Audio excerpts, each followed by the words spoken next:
Tenebrae is Latin for shadows. The aim of the Tenebrae service is to reflect on the emotional aspects of the Passion story, so this is not supposed to be a happy service. It begins with the church in candlelight, with as many candles as there are readings, and leaves us in darkness as we journey through the Gospels and consider the betrayal, abandonment, and agony of Jesus.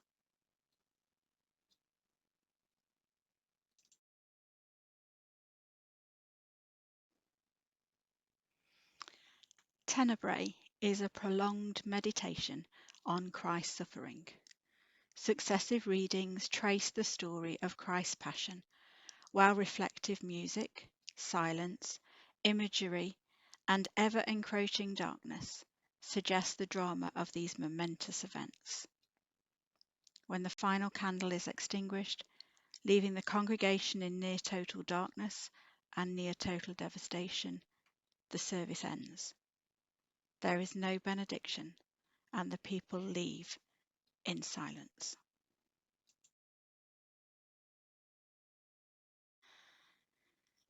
This online Tenebrae service, based on the synoptic gospel accounts of the Passion, is broadcast directly into your home and presented slightly differently. The meditation will last about an hour.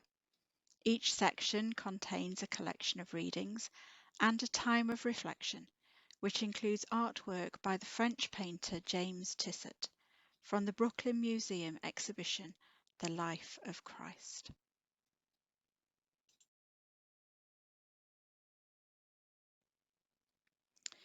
You are invited to participate safely by candlelight.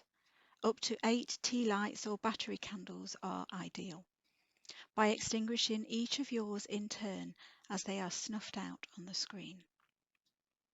As the service ends, there will be a simple prayer followed by a short silence. At that point, you may like to switch off your device and continue to sit undisturbed for a little while longer.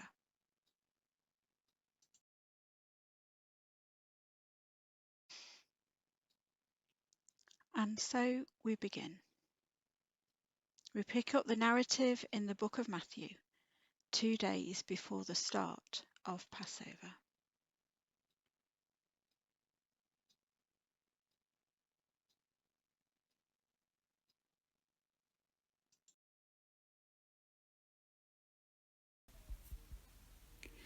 The plot to kill Jesus. Matthew 26, verses 1 to 5 and 14 to 16.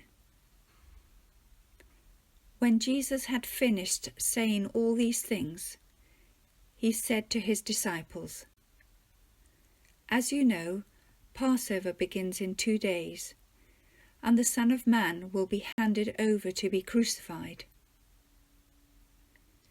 At that same time, the leading priests and elders were meeting at the residence of Caiaphas, the high priest, plotting how to capture Jesus secretly and kill him. But not during the Passover celebration, they agreed, or the people may riot.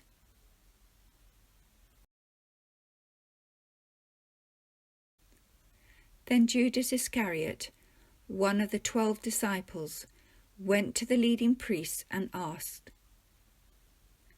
"How much will you pay me to betray Jesus to you?" And they gave him 30 pieces of silver. From that time on, Judas began looking for an opportunity to betray Jesus.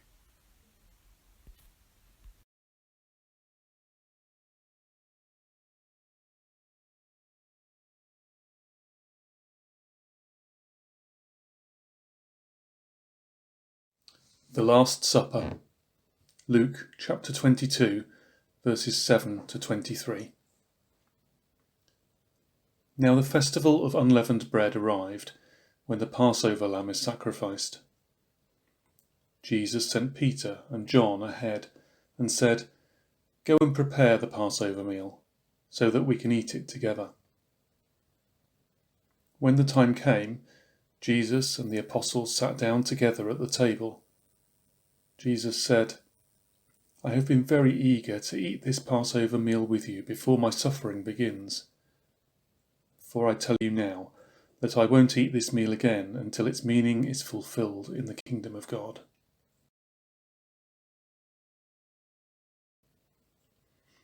Then he took a cup of wine and gave thanks to God for it. Then he said, "Take this and share it among yourselves, for I will not drink wine again until the kingdom of God has come." He took some bread and gave thanks to God for it. Then he broke it in pieces and gave it to the disciples, saying, "This is my body, which is given for you. Do this in remembrance of me."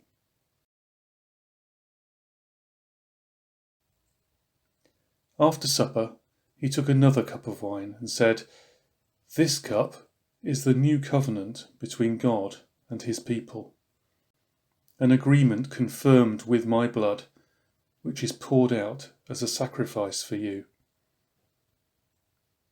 But here at this table, sitting among us as a friend, is the man who will betray me. For it has been determined that the Son of Man must die, but what sorrow awaits the one who betrays him." The disciples began to ask each other which of them would ever do such a thing.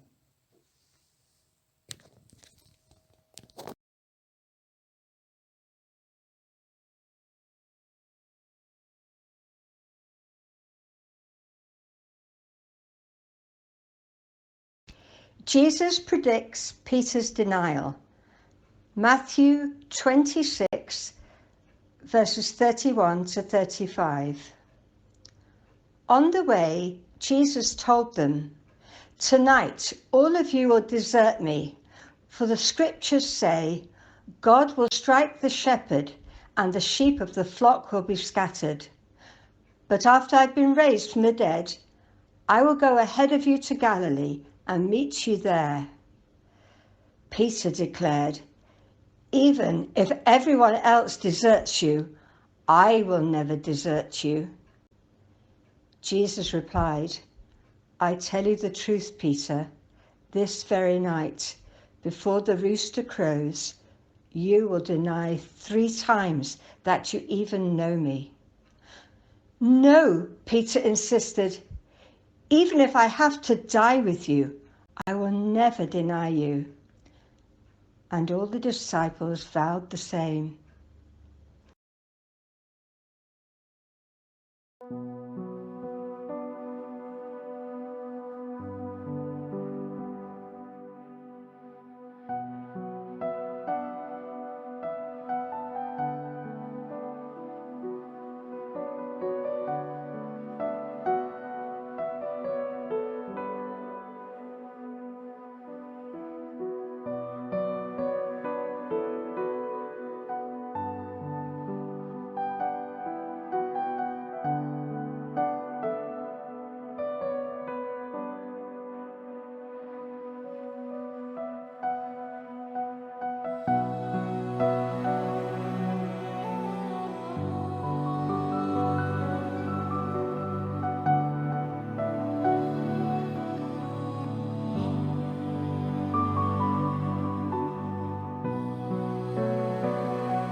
Jesus prays in Gethsemane.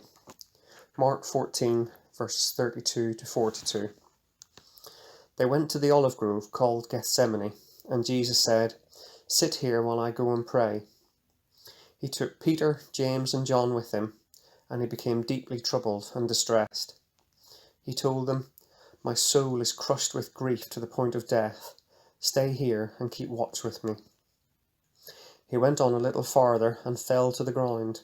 He prayed that, if it were possible, the awful hour awaiting him might pass him by.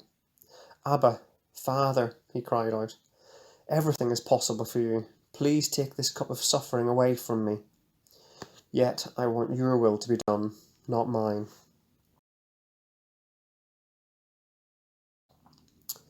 Then he returned and found the disciples asleep. He said to Peter, "Simon, are you asleep? Couldn't you watch with me even 1 hour? Keep watch and pray, so that you will not give in to temptation. For the spirit is willing, but the body is weak." Then Jesus left them again and prayed the same prayer as before. When he returned to them again, he found them sleeping, for they couldn't keep their eyes open, and they didn't know what to say.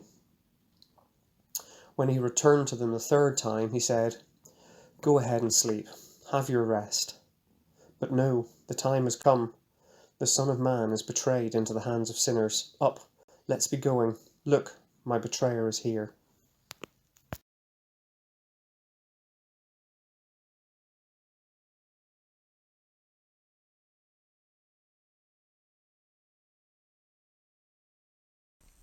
Jesus is betrayed and arrested. Matthew 26, verses 47 to 56. And even as Jesus said this, Judas, one of the 12 disciples, arrived with a crowd of men armed with swords and clubs. They had been sent by the leading priests and elders of the people. The traitor, Judas, had given them a pre-arranged signal. "You will know which one to arrest when I greet him with a kiss." So Judas came straight to Jesus. "Greetings, Rabbi," he exclaimed, and gave him the kiss. Jesus said, "My friend, go ahead and do what you have come for." Then the others grabbed Jesus and arrested him. But one of the men with Jesus pulled out his sword and struck the high priest's slave, slashing off his ear.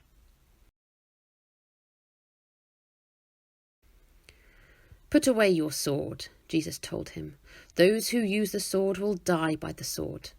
Don't you realize that I could ask my Father for thousands of angels to protect us, and he would send them instantly? But if I did, how would the scriptures be fulfilled that describe what must happen now?" Then Jesus said to the crowd, "Am I some dangerous revolutionary that you come with swords and clubs to arrest me? Why didn't you arrest me in the temple? I was there teaching every day." But this is all happening to fulfill the words of the prophets as recorded in the scriptures. And at that point, all the disciples deserted him and fled.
Peter denies Jesus. Luke 22:54-62. So they arrested him and led him to the high priest's home, and Peter followed at a distance. The guards lit a fire in the middle of the courtyard and sat around it, and Peter joined them there. A servant girl noticed him in the firelight and began staring at him. Finally, she said, "This man was one of Jesus' followers." But Peter denied it.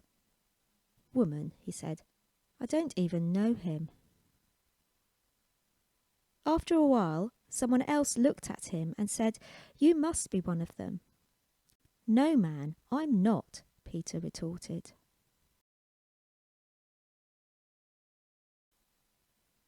About an hour later, someone else insisted, "This must be one of them because he is a Galilean too." But Peter said, "Man, I don't know what you're talking about." And immediately, while he was still speaking, the rooster crowed. At that moment, the Lord turned and looked at Peter.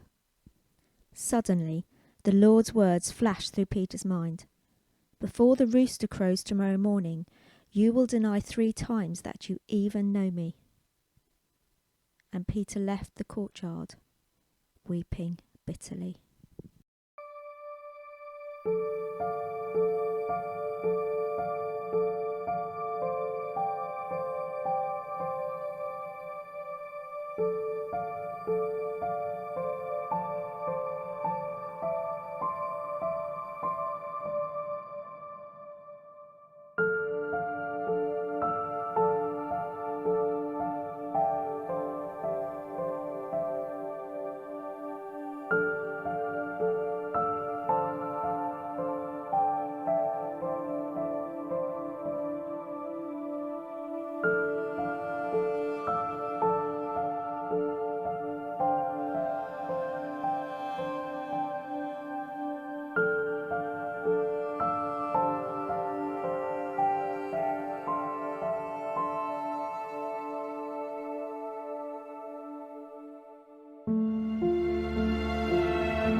Jesus before the council.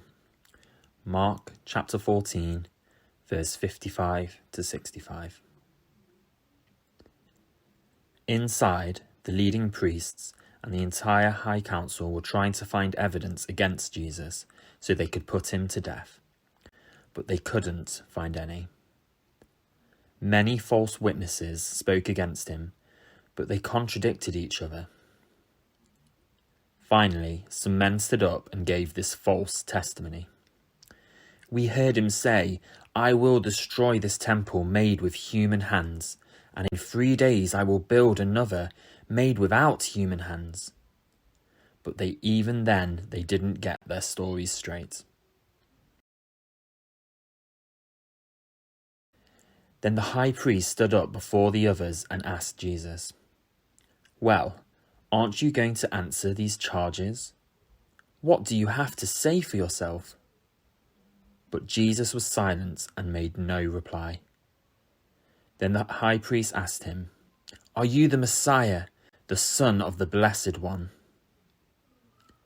Jesus said, "I am, and you will see the Son of Man seated in the place of power at God's right hand and coming on the clouds of heaven."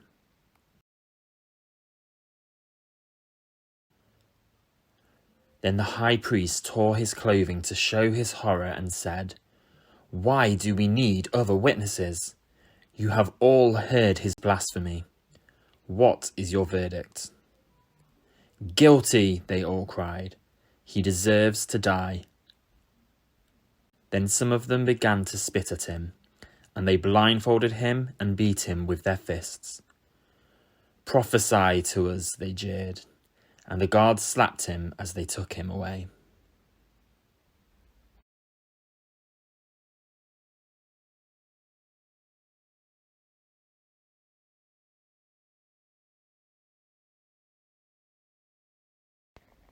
Jesus' trial before Pilate, Mark 15, verses 1 to 15.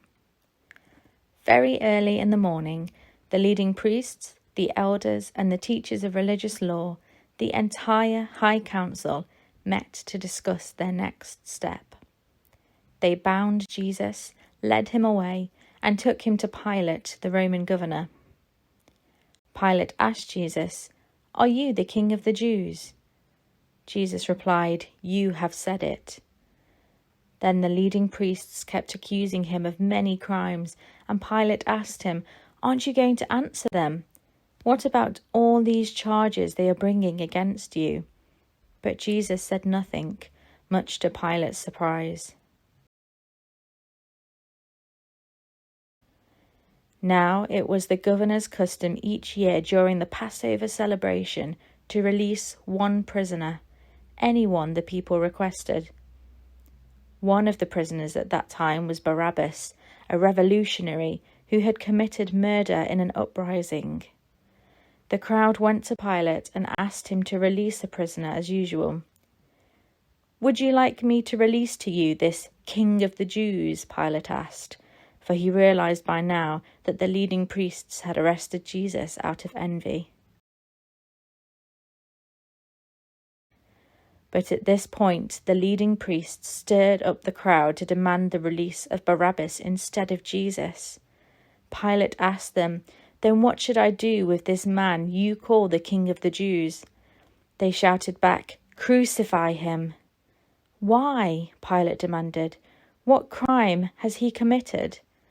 But the mob roared even louder, "Crucify him!"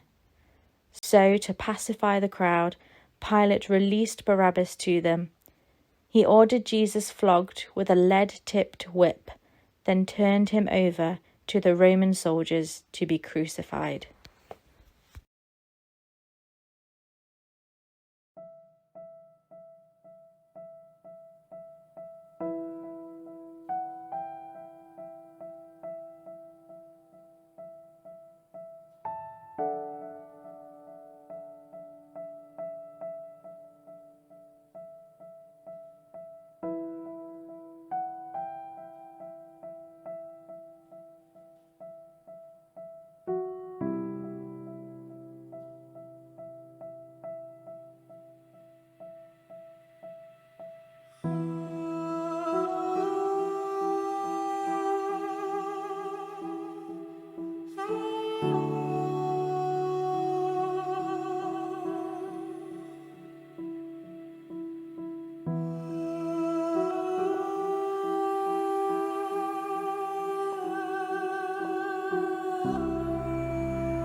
The soldiers mock Jesus. Matthew 27, verse 27 to 31. Some of the governor's soldiers took Jesus into their headquarters and called out the entire regiment. They stripped him and put a scarlet robe on him. They wove thorn branches into a crown and put it on his head. And they placed a reed stick in his right hand as a sceptre. Then they knelt before him in mockery and taunted, "Hail, King of the Jews!" And they spat on him, and grabbed the stick and struck him on the head with it. When they were finally tired of mocking him, they took off the robe and put his own clothes on him again. Then they led him away to be crucified.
Why did it have to be a friend who chose to betray the Lord? And why did he use a kiss to show them that's not what a kiss is for?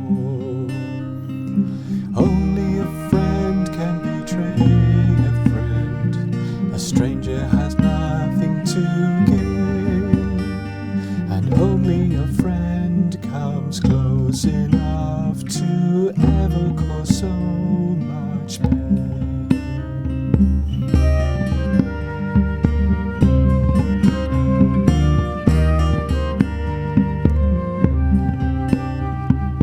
Why did it have to be a thorny crown pressed upon his head?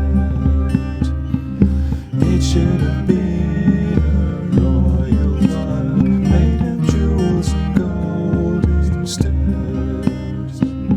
It had to be a crown of thorns, because in this life that we live, for all who would seek to love, a thorn is all the world has to give.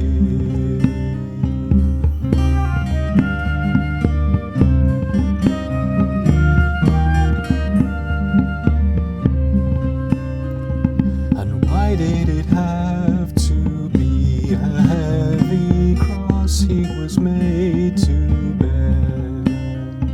And why did they nail his feet and hands? His love would have held him there. It was a cross, for on a cross a thief was supposed to pay. And Jesus had come into the world to steal every heart away. Yes, Jesus had come into the world to steal every heart away.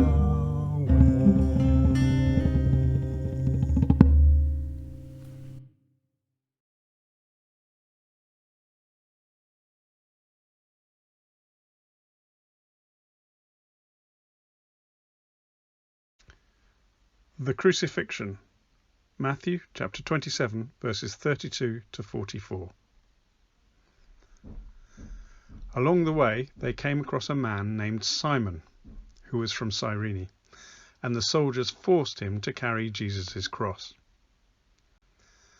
And they went out to a place called Golgotha, which means place of the skull. The soldiers gave Jesus wine mixed with bitter gall, but when he tasted it, he refused to drink it. After they had nailed him to the cross, the soldiers gambled for his clothes by throwing dice. Then they sat around and kept guard as he hung there.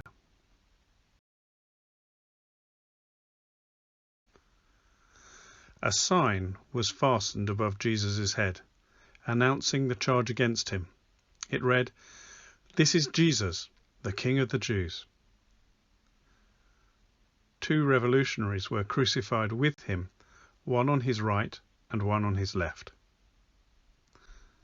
The people passing by shouted abuse, shaking their heads in mockery. "Look at you now," they yelled at him. "You said you were going to destroy the temple and rebuild it in 3 days. Well then, if you're the Son of God, save yourself and come down from the cross." The leading priests, the teachers of religious law, and the elders also mocked Jesus. "He saved others," they scoffed, "but he can't save himself. So he is the King of Israel, is he? Let him come down from the cross right now, and we will believe in him. He trusted God, so let God rescue him now, if he wants him. For he said, 'I am the Son of God.'" Even the revolutionaries who were crucified with him ridiculed him in the same way.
The death of Jesus. Mark 15, verses 33 to 39. At noon, darkness fell across the whole land until 3 o'clock. Then, at 3 o'clock, Jesus called out with a loud voice, "Eloi, Eloi, lema sabachthani," which means, my God, why have you abandoned me?" Some of the bystanders misunderstood and thought he was calling for the prophet Elijah. One of them ran and filled a sponge with sour wine, holding it up to him on a reed stick so he could drink. "Wait," he said, "let's see whether Elijah comes to take him down."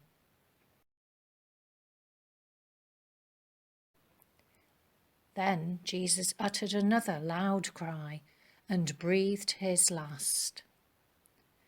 And the curtain in the sanctuary of the temple was torn in two, from top to bottom. When the Roman officer who stood facing him saw how he had died, he exclaimed, "This man truly was the Son of God."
The betrayal of Jesus.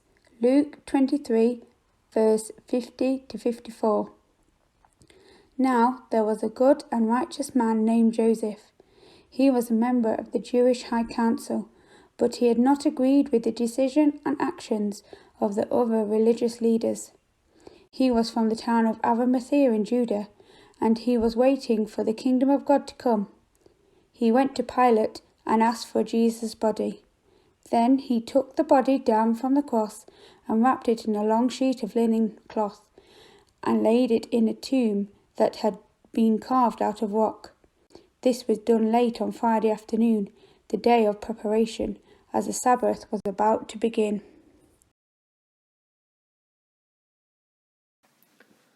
The guard at the tomb.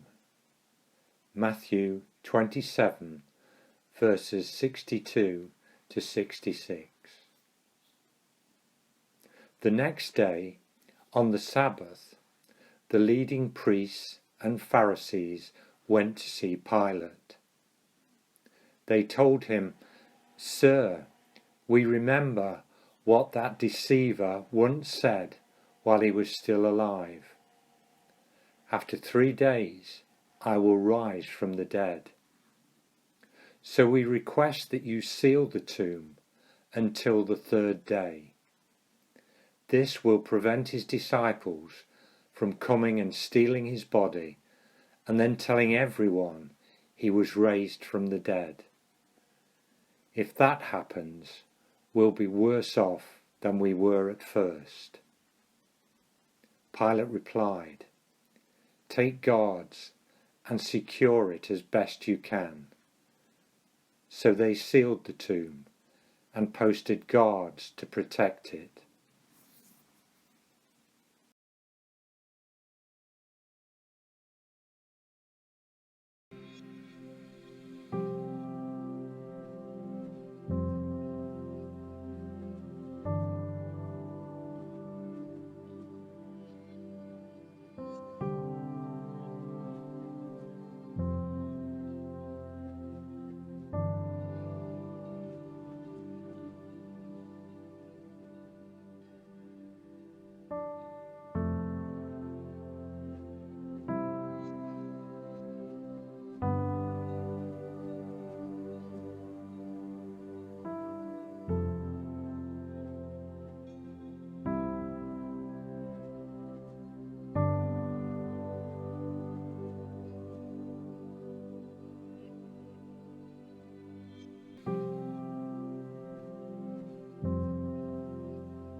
May Jesus Christ, who for our sakes became obedient unto death, even death on a cross, keep us and strengthen us. Amen.